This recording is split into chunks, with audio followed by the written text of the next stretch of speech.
오늘 이렇게 귀한 분을 모시고서 같이 토론할 수 있는 기회를 마련했습니다. 굴라키 박사님께서 오늘 제일 처음에 발표를 해주시고, 그리고 이어서 우리가 한 4분 정도가 같이 그동안에 생각했던 부분들을 갖다가 듣고 그러는 시간이 되겠습니다. Well, thanks so much for coming.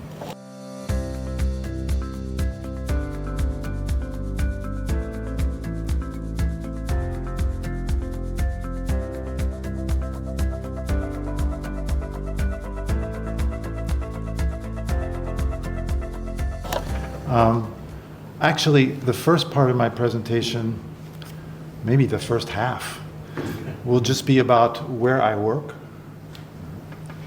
which is related. We do a lot of work on the nuclear safety issues and the nuclear power plant safety in the United States. I'm familiar with that work and can talk about that after the presentation. Where I work it's called the Union of Concerned Scientists. I don't know if you saw the movie Oppenheimer, but it's different scientists. Those scientists formed their organization in the 1940s, and it's called the Federation of American Scientists. The Union of Concerned Scientists was founded in 1969. So originally, it was a very small group of physicists at MIT who started our organization. And their original concern was not nuclear weapons, but napalm that was being used in Vietnam. And they were worried about the role of scientists in government policy, and especially in the way science was being misused by the government. And the model for our organization, despite the picture, is not grassroots and not protest in the streets, but to work at the grass tops inside the government in order to change policy. This was the model our organization was founded on. So we started out as 5. We are now about 300, and we have a budget of about $42 million a year. Plus we have a reserve endowment of saving over all these years of about $60 million. So we're not a big organization by American terms, but we're not a small organization either. We're a medium-sized organization and a very financially healthy organization. We're also a very independent organization. We don't rely on other people for most of our money. We have more than 100,000 members who give money to the organization. Some maybe just give $35 a year. Some give $3.5 million a year. But as you can see, more than 80% of our revenue comes from individuals. Only a small percentage comes from foundations. And so this is one of the reasons we are so financially healthy. Now, as a rule, we never take money from governments or from businesses or from corporations. And the reason we don't is because we're not only a research organization. We lobby the US government. We have 4 offices, one in Cambridge, one in Chicago, one in San Francisco. But our largest office is in Washington, D.C., on K Street, where we lobby the government to change policy. And we have staff who interact with the Congress and the administration every day in advocacy of our issues. Now, this model was the creation of our founder, and our first president, who was a physicist, Henry Kendall, who eventually won the Nobel Prize for physics in 1990 for his work on the quark model in particle physics. He's the one that created this whole system of finance, of lobbying, he created the vision for what the organization would be. He passed away in 1999, and the organization has changed somewhat, but he set the model for the organization. Another very important scientist in the organization and history of our organization is Richard Garwin. Now, it may surprise you, because we are trying to eliminate nuclear weapons is one of the goals of our organization, that Dr. Garwin, who did his PhD with Enrico Fermi in Chicago, and on a summer job, just after he joined the faculty, he designed the first hydrogen bomb. Yeah, I'm not sure whether he got the prize from President Obama for inventing the bomb or trying to get rid of them, but that's a different question.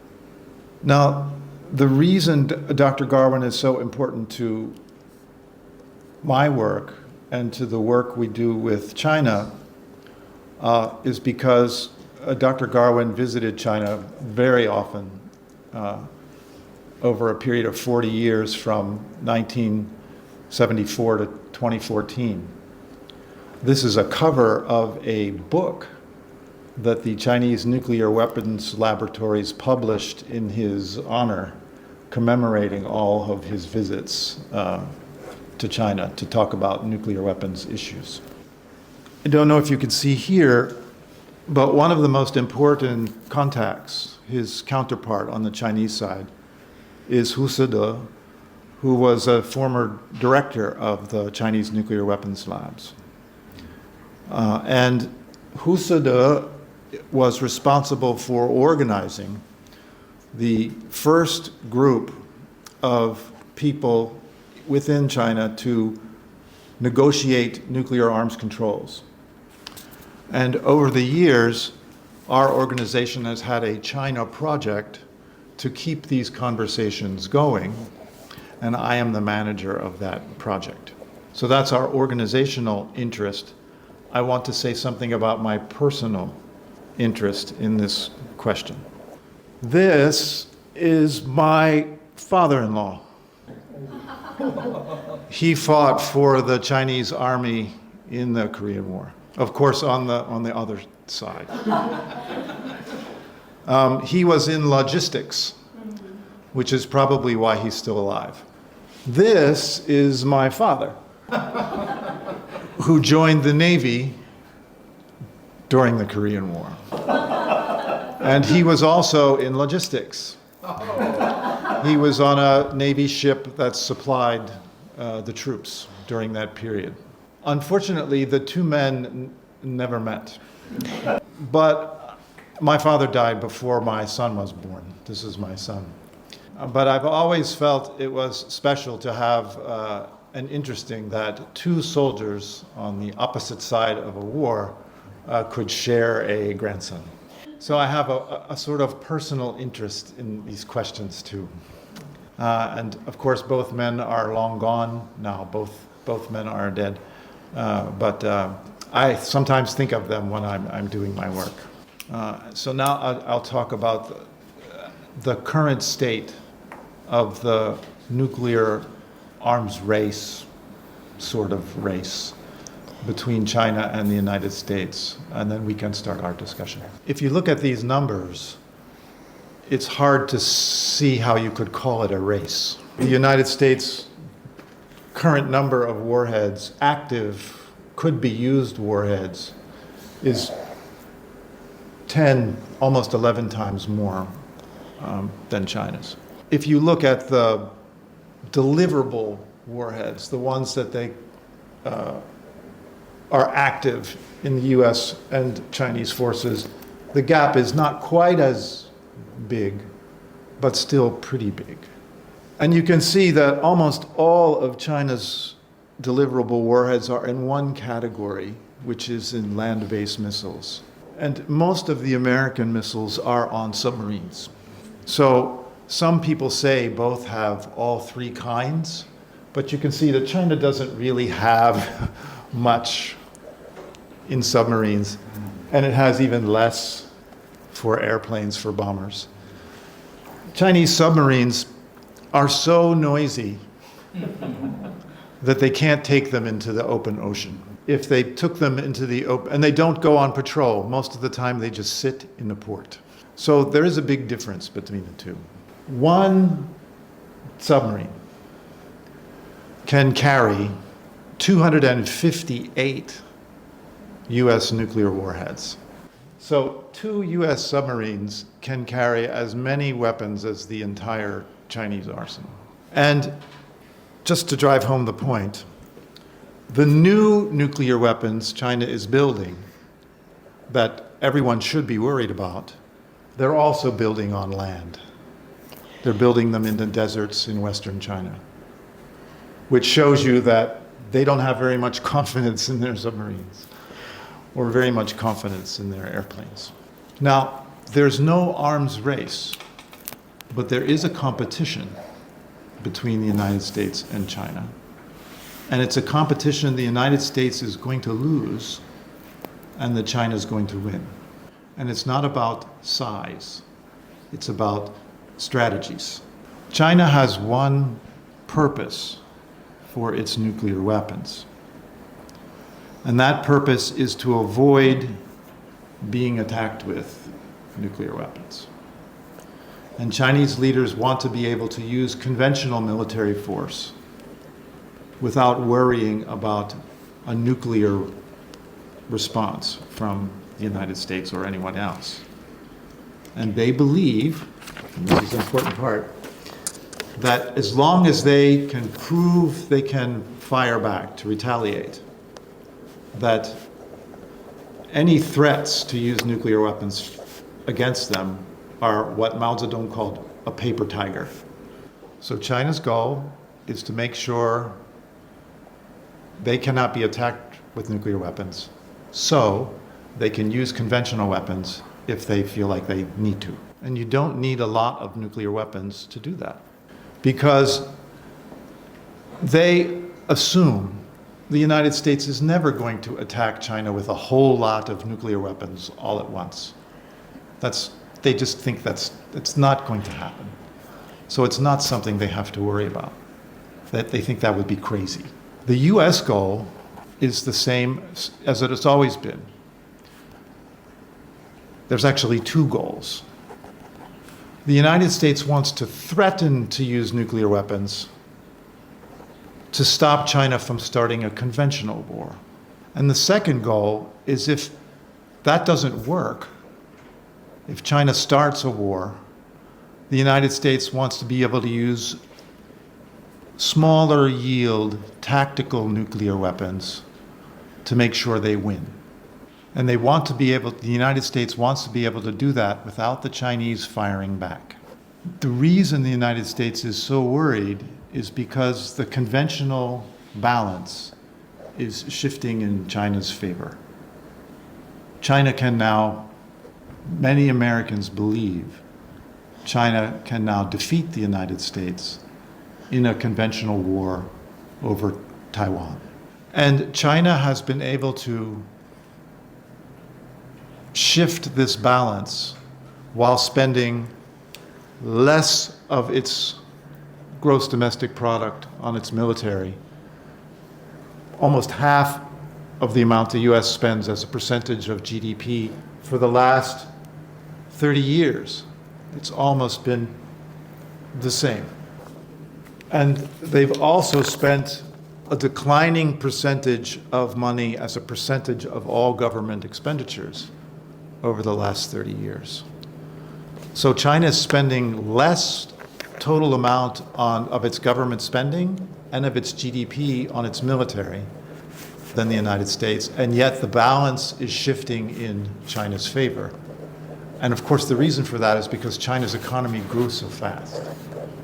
So if the United States wanted to change this balance and become conventionally stronger than China, again, to recover its superior position in the past, the United States will have to spend an enormous amount of money. And even if they were willing to spend that much money, China could continue to widen this advantage. This is why people want to use nuclear weapons. Some people in the United States government want to use nuclear weapons, which are cheap comparatively, in order to fight wars in the future with China. It's also why they're asking other Asian countries like Japan, also Korea, to spend more on defense, and why they're trying to bring NATO forces into Asia to put more forces on the US or the anti-China side. When they play war games about this war with China and the United States, almost all the time, nuclear weapons get used at the end of the game. There are people who believe that because this balance between the United States and China on nuclear weapons is so big, that the United States can use nuclear weapons first, and the Chinese will be afraid to retaliate because they don't want to get into a large nuclear war with the United States. But the Chinese keep telling the Americans, I don't care if you just use one nuclear weapon, and I don't care how small that nuclear weapon is. If you use it, we'll retaliate. We will definitely retaliate against the United States.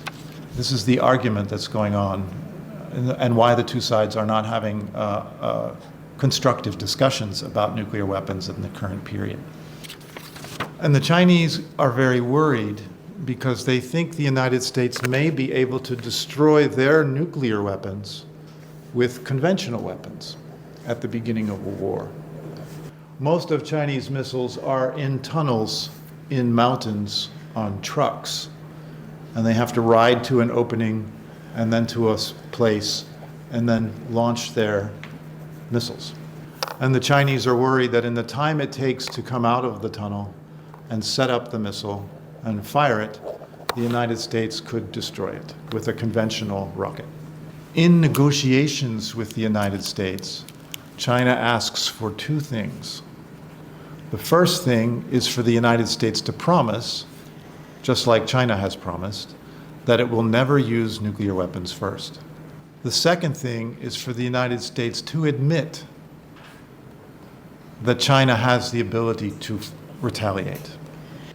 And the United States government won't do either one of those things. They say no.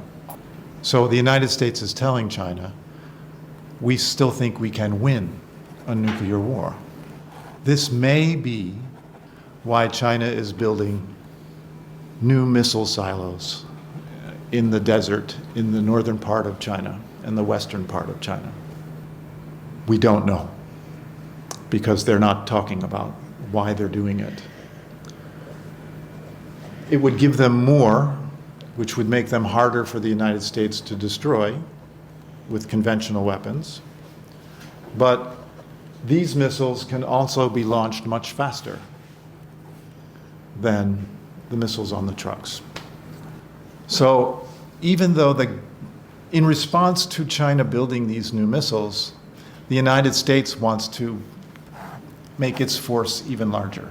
So the United States is trying to prove it can win a nuclear war. The Chinese are trying to prove we will always be able to retaliate, right? Which goal do you think is easier to achieve? To prove that China can strike back, or for the United States to win a nuclear war? I think clearly it's much easier for China to win this battle. They will be able to demonstrate, no matter what you do, we'll be able to fire back if you fire first.